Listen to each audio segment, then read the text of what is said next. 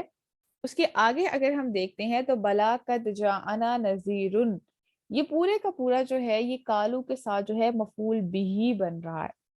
کیسے؟ اگر ہم اس کو دیکھتے ہیں مفعول بھی کے طور پہ آ رہا ہے. یہاں پہ فعل ہے، اس کے ساتھ اس کا جو ہے فعل، اس کا مفعول بھی آ رہا ہے، اور اسی کے ساتھ ساتھ اس کا جو ہے وہ فاعل بھی ہے نذیرن. تو یہاں پہ ایک جملہ اس میں کمپلیٹ ہو رہا ہے. پھر اس کے ساتھ جب تحقیق آ گئی ہے اور وہ جواب کے ساتھ آ رہا ہے، تو یہ پورے کا پورا جو انہوں نے جواب دیا ہے یہ کالو کے ساتھ جو ہے اس کا مفعول بھی ہے. کالو انہوں نے کہا کیوں نہیں، بے شک ڈرانے والا آیا تھا. آیا تھا تو پھر آپ نے کیا کیا؟ آپ ڈرے کیوں نہیں؟ تو یہاں پہ وہ اپنا فعل بتا رہے ہیں. پہلے انہوں نے یہ بتایا، اس سوال کا جواب دیا کہ بالکل ڈرانے والا تو آیا تھا، لیکن ہمارا عمل کیا تھا، ہم نے آگے سے رسپانس کیا دیا تھا، وہ یہاں پہ مینشن کیا جا رہا ہے. فَكَذَّبْنَا، فا یہاں پہ حرف عطف کے طور پہ آ رہا ہے. کذبنا جو ہے یہ فعل ماضی ہے. کا کاف زال با اس کے حروف اصلیہ ہیں، باب تفعیل سے ہے. کذبنا، فعلنا کے وزن کے اوپر. اگر ہم اس کو دیکھتے ہیں تو کاف زال با کذب جو ہے یہ جھوٹ بولنے کے معنی میں آتا ہے. قول اور فعل دونوں کے متعلق ہوتا ہے کہ دونوں میں جب جھوٹ ہوتا ہے یا کسی چیز کا جو ہے وہ ہم کسی چیز کو جو ہے وہ مانتے نہیں ہے، تو اس کا مینز ہے یہاں پہ یہی انہوں نے بتایا فَكَذَّبْنَا، اور ہم نے اس کو جھٹلا دیا. واو حرف عطف ہے، آگے آ رہا ہے قلنا. قلنا فعل ماضی ہے. اگین یہ دونوں آپس میں جو مل کے ہے ایک مرکب ناقص عطفی بنا رہے ہیں. جیسے ہمارے پاس قلنا جو ہے یہ معطوف کے طور پہ آ رہا ہے، اس کے درمیان میں ایک حرف عطف ہے اور اس کے پیچھے ایک اور فعل آ رہا ہے کذبنا، تو یہ معطوف علیہ ہے. تو اس طرح سے ایک پورا جو ہے مرکب ناقص عطفی بنا رہا ہے.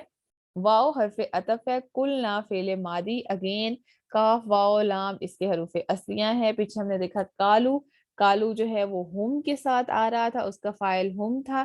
یہاں پہ جو ہے وہ قلنا ہے، تو قلنا کے اندر جو ہے وہ نحنو، ہمارے لیے استعمال ہوا ہے کہ ہم نے کیا کیا. ایک تو ہم نے اس کو جٹلا دیا اور ہم نے کہا. یہاں پہ یہ دونوں جو ہے وہ ایک دوسرے کے معنی کو جو ہے وہ ایک ساتھ جو ہے وہ جوڑ رہے ہیں کہ فَكَذِّبْنَا، بس ہم نے اس کو جٹلایا، ہم نے اس کی بات نہیں مانی، ہم نے اس کو جو ہے وہ سیریسلی نہیں لیا. جو اس نے کہا ہم نے اس کو جٹلا دیا، جو اس نے کہا ہم نے اس پہ عمل نہیں کیا. وَقُلْنَا، اور اس کے ساتھ ساتھ ہم نے کیا کہا. یہاں پہ یہ ہمارے بھی سوچنے کی بات ہے. ما حرف نہیں کے طور پہ آ رہا ہے، نہیں. نزلنا، نزلہ نازل کیا. فعل ماضی کے طور پہ آ رہا ہے، نون زال را اس کے حروف اصلیہ ہیں، اگین باب تفعیل سے ہے، فعالہ کے وزن کے اوپر ہے، اور یہاں پہ کیا آ رہا ہے فعل ماضی میں کہ نہیں نازل کیا، نازل ہی نہیں کیا۔ پہلے تو یہ کہا کہ جو آیا اس کو جٹلا دیا، اور اسی کے ساتھ ساتھ ہم نے کہا کہ نازل ہی نہیں کیا، یہ تو نازل ہی نہیں کیا کس نے؟ اللہ، اللہ نے، یہ تو اللہ نے نازل ہی نہیں کیا۔ مرفوع اسم ہے، حمزہ لام ہا اس کے حروف اصلیہ ہیں، اس میں جلالہ ہے، اللہ کے لیے آتا ہے، اس کو دو طرح سے استعمال کیا جاتا ہے۔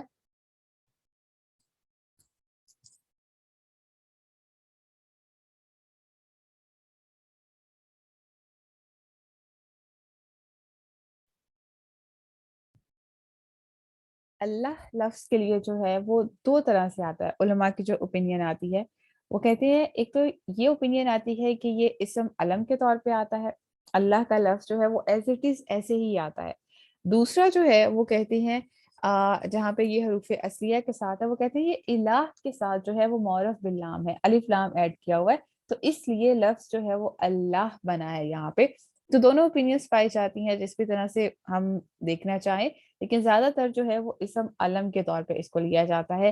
فاعل ہے، نزلہ جو فعل آ رہا ہے اس کے ساتھ اس کا فاعل آ رہا ہے، تو فعل پلس فاعل یہاں پہ آ گیا۔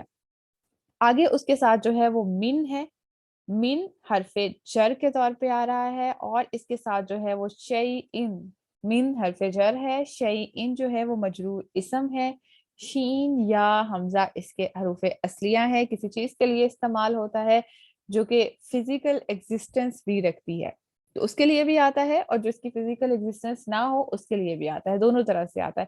شیئن اس کے ساتھ من شیئن جو ہے وہ مرکب ناقص جاری بنا رہا ہے، مرکب ناقص جاری ہے، اٹ مینس کہ یہ فعل کے بعد آ رہا ہے، ایک فعل کے بعد مرفوع اسم آیا اس کو ہم نے فاعل کہہ دیا، اب فعل کے بعد جو ہے مرفوع اسم کے ساتھ جو ہے ایک اور متعلق آ رہا ہے جس کو متعلق فعل کریں گے، کیونکہ مرکب ناقص جاری آ گیا نا، تو مرکب ناقص جاری اگر فعل کے بعد آتا ہے تو وہ متعلق فعل ہوتا ہے، اگر وہ مبتدا کے بعد آتا ہے یا خبر کے ساتھ آ رہا ہوتا ہے تو اٹ مینس کہ وہ متعلق خبر ہے، اگر وہ خبر کے بارے میں انفارمیشن دے رہا ہے، یہاں پہ جو ہے وہ فعل کے بارے میں بتا رہا ہے کہ انہوں نے کیا کہا، پہلے تو انہوں نے جٹلایا، پہلے تو مانا ہی نہیں کہ مانا ہی نہیں، اور پھر انہوں نے یہ بھی ساتھ میں کہا وَقُلْنَا، اور انہوں نے کہا نہیں نازل کیا اللہ نے اس میں سے کچھ بھی نازل نہیں کیا، کہ اللہ نے تو کوئی چیز نازل ہی نہیں کی، تو ہم نے جٹلا دیا، ہم نے تو اس چیز کو سیریسلی نہیں لیا، ہم نے تو اس چیز کو مانا ہی نہیں، اگر کبھی شک ہوا بھی تب بھی ماننے کی کوشش نہیں کی، ہم نے اسٹریٹ فارورڈ اس کو جٹلا دیا، تو اس کی وجہ سے جہنم جو ہے وہ اس کا انجام ہوا ہے۔ تو آج ہمیں بھی اپنا جائزہ لے لینا چاہیے کہ اللہ کے احکامات جس کو ہم بہت فار گرانٹیڈ لیتے ہیں کہ نہیں نہیں یہ حکم مانا تھوڑی ضروری ہے، سارا حکم مانا تھوڑی ضروری ہے، دین میں پورے کے پورے داخل ہونا تھوڑی ضروری ہے، بس پک اینڈ چوز کر لو، یہ کر لیا اور وہ چھوڑ دیا، تو پھر انجام کیا ہوگا؟ وہی انجام ہوگا عذاب السعیر۔ تو یہاں پہ انہوں نے اپنا جواب جو ہے وہ بتا دیا کہ ہم نے جو ہے اس کو جھٹلا دیا، اور ہم نے کہا کہ اللہ نے تو ایسا کچھ بھی نازل نہیں کیا۔ ان حرف نفی کے طور پہ آ رہا ہے، انتم، تم، انتم جو ہے منفصل ضمیر کے طور پہ آ رہی ہے، مرفوع ہے اور مبتدا کے طور پہ آ رہی ہے۔ الا حرف حسر ہے، فی حرف جر ہے، دلالن مجرور اسم ہے، دود لام لام اس کے حروف اصلیہ ہیں، اور یہ یہاں پہ موصوف کے طور پہ آ رہی ہے، دلالن کبیرن جو ہے یہ دونوں آپس میں مل کے مرکب ناقص توصیفی بنا رہے ہیں۔ اگر ہم دود لام لام کے حروف اصلیہ دیکھتے ہیں تو اس میں جو میننگ آتا ہے وہ آتا ہے سیدھے راستے سے ہٹ جانا، اور جو دلالن ہے جس کو گمراہی بولا جاتا ہے یہ ہدایت کے اپوزٹ آتی ہے، بالمقابل ہدایت آتی ہے۔ ہدایت ہوتا ہے سیدھا راستہ جو کہ ہم دعا بھی مانگتے ہیں، ہر روز نماز کے اندر جو ہے ہر رکعت میں جو ہے وہ ہم یہی تو دعا مانگ رہے ہوتے ہیں، ہدایت کی، سیدھے راستے کی دعا مانگ رہے ہوتے ہیں، تو اس کے مقابل جو ہے وہ گمراہی ہے، اگر سیدھے راستے سے ہٹ جائیں گے تو کیا ہے؟ گمراہی ہے، پھر ہم گمراہ ہو جائیں گے، اور گمراہ ہو کے پھر کیا ہوتا ہے؟ ان کا انجام کیا ہوتا ہے؟ عذاب السعیر، وہی عذاب جو ان کو ملے گا جلنے کا، جو بہت زیادہ جوش والی بھی جہنم ہے اور وہ بہت برا ٹھکانہ ہے۔ کبیر مجرور اسم ہے، قاف با را اس کے حروف اصلیہ ہیں اور یہاں پہ صفت کے طور پہ آ رہا ہے. دلالن جو ہے وہ موصوف ہے اور کبیرن جو ہے وہ صفت ہے. دونوں آپس میں مل کے مرکب ناقص توصیفی بنا رہے ہیں. یہاں پہ مرکب ناقص توصیفی ہے. اگر ہم کبیر کے لفظ کو دیکھتے ہیں نا تو کبیر آتا ہے اور ایک صغیر بھی آتا ہے. یہ دونوں جو ہیں یہ اسماء اضافیہ ہوتے ہیں. اس کا مطلب ہوتا ہے کہ ایک چیز جو ہے وہ دوسرے کے لحاظ سے اس کا جو ہے وہ تعین کیا جاتا ہے. جیسے اگر ہم کبیر بول رہے ہیں تو کبیر جس چیز کو بول رہے ہیں وہ کسی اور کے لحاظ سے صغیر بھی تو ہو سکتی ہے. تو اسی طرح سے ہوتا ہے جیسے ہم کسی چیز کو صغیر بول رہے ہیں کہ یہ چیز چھوٹی ہے تو وہ چیز چھوٹی ہے لیکن کسی اور کے لحاظ سے وہ بڑی بھی ہو سکتی ہے. تو اس طرح سے کبیر اور صغیر جو ہے اس کا متعین جو ہے وہ ایک دوسرے کے اپوزٹلی کیا جاتا ہے. تو یہاں پہ کیا آیا کہ اور ہم نے ایک تو جٹلایا اور کہا اللہ نے کچھ بھی نازل نہیں کیا اور نہیں تم ہو مگر تم ہو کھلی گمراہی میں کہ تم تو غلطی میں پڑے ہوئے ہو. ایک تو ہم نے اس کو جٹلایا بھی، ماننے سے بھی انکار کر دیا اور پھر اس کو بھی جو انسان جو ہے وہ دین کی دعوت دے رہا ہوتا ہے ہم اس کو بھی غلط بولتے ہیں. تو آج اگر ہم اپنا جائزہ لیں، اپنے ارد گرد کا جائزہ لیں تو کچھ نہ کچھ پرپورشن میں کچھ نہ کچھ پرسنٹیج ہمارا بھی یہی عمل ہوتا ہے. ایک تو ہم سننا ہی نہیں چاہتے، سننا نہیں چاہتے. اگر سن لیا کچھ پتا چلا کہ یہ چیز جو ہے یہ عمل کرنا چاہیے، یہ ایسے نہیں ایسے کرنا چاہیے، تو ہم اس کو جٹلا دیتے ہیں. نہیں نہیں بالکل بھی نہیں. جٹلانے کے ساتھ ساتھ کہتے ہیں اللہ نے ایسا کوئی تھوڑی حکم دیا ہے، اللہ نے دین میں اتنی سختی تھوڑی رکھی ہے، سارے حکم ماننا تھوڑی ضروری ہے. اور پھر کہتے ہیں تم تو گمراہی میں ہو، تم تو ایکسٹریمسٹ ہو. یہی وہ رویہ ہے جس سے ہم نے خود کو بچانا ہے. جہاں رمضان کا مہینہ بہت سا گزر چکا ہے وہاں پہ جو باقی تھوڑے سے دن بچے ہیں ہمارے پاس اس میں ہم نے کوشش کرنی ہے کہ ہم جو ہے وہ کس طرح کا رویہ بنائیں. اگر ہمیں کوئی دین کی بات پتہ چل رہی ہے تو بجائے ہم اس سے نفرت کریں، بجائے ہم دوسرے کو سامنے والے کو جو ہے وہ برے برے القابات دیں، اس کو برے برے لفظوں سے پکاریں، تو بہتر ہے کہ ہم اس کو سن لیں. کرنا نہ کرنا تو بات کی بات ہے نا، پہلے سن لیں اور اس رویے سے باہر آئیں. ایک دفعہ جب ہم سنتے ہیں کھلے دل کے ساتھ کھلے ذہن کے ساتھ تو کہیں نہ کہیں وہ عمل میں بھی نظر آنا شروع ہو جاتی ہے. تو کیا ہے آیت نمبر 9 میں کالو بلا قد جاءنا نذیرن، انہوں نے کہا کیوں نہیں، ڈرانے والا تو آیا تھا، بے شک ڈرانے والا آیا تھا. فکذبنا وقلنا ما نزل اللہ من شیء، لیکن ہم نے اس کو جٹلا دیا کہ اللہ نے تو ایسا کچھ نازل ہی نہیں کیا. ان انتم، نہیں ہو مگر تم، الا فی دلال کبیر، کھلی گمراہی میں، مگر تم تو جو ہے وہ غلطی میں پڑے ہوئے، تمہیں خود ہی نہیں پتا. ابھی دنیا میں ایسا تھوڑی چلتا ہے. آج ہم بھی کہتے ہیں نا کوئی ہمیں سیدھے راستے کی طرف بلاتا ہے، کوئی ہمیں ہدایت کی طرف بلاتا ہے تو ہم کہتے ہیں دنیا میں آج ایسا تھوڑی چلتا ہے، اس کے بغیر زندگی تھوڑی چل سکتی ہے، اس کو تو ہم چھوڑ ہی نہیں سکتے، یہ تو ہماری زندگی کا حصہ ہے. تو ہمیں اس ساری چیزوں کا جائزہ لینا ہے. دیکھیں آیت نمبر 6 سے ہم پڑھ رہے ہیں اور آگے 2 آیات اور ہیں جس میں جہنم کے بارے میں ہی کہا جا رہا ہے کہ وہ لوگ کیا کہیں گے. یہ وہ لوگ ہیں جو اس وقت میں اقرار کریں گے، اپنی زبان سے کہیں گے کہ کیوں نہیں، ڈرانے والا تو آیا تھا لیکن ہم نے اس کو جٹلا دیا اور کہا اللہ نے تو ایسی کوئی چیز نازل ہی نہیں کی اور تم تو بہت بڑی غلطی میں پڑے ہوئے، بلکہ گمراہ تو تم ہو، گمراہی میں تو تمہیں ہو. جو ہدایت کی طرف بلا رہا ہے اسے ہی کہا جا رہا ہے کہ تم گمراہی میں ہو. اللہ تعالیٰ سے ہم دعا کرتے ہیں کہ اللہ تعالیٰ ہمیں سیدھے راستے کی طرف رکھے اور سیدھے راستے سے ہمیں بٹکائے نہیں. بے شک یہ دنیا جو ہے وہ فتنوں کا دور ہے اور جس دور میں ہم جی رہے ہیں یہاں پہ بہت سے ہمارے ارد گرد فتنے ہیں.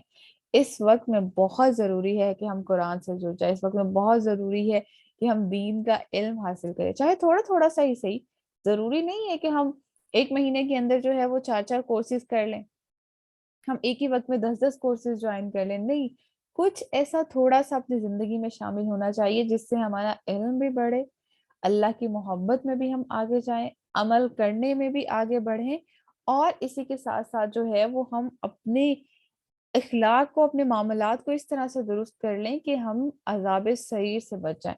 اللہ تعالیٰ ہمیں جہنم کی آگ سے بچا لے. اللہم آجرنا من النار، اللہم آجرنا من النار، اللہم آجرنا من النار، یا اللہ ہمیں جہنم کے آگ سے محفوظ رکھیے گا، آمین یا رب العالمین۔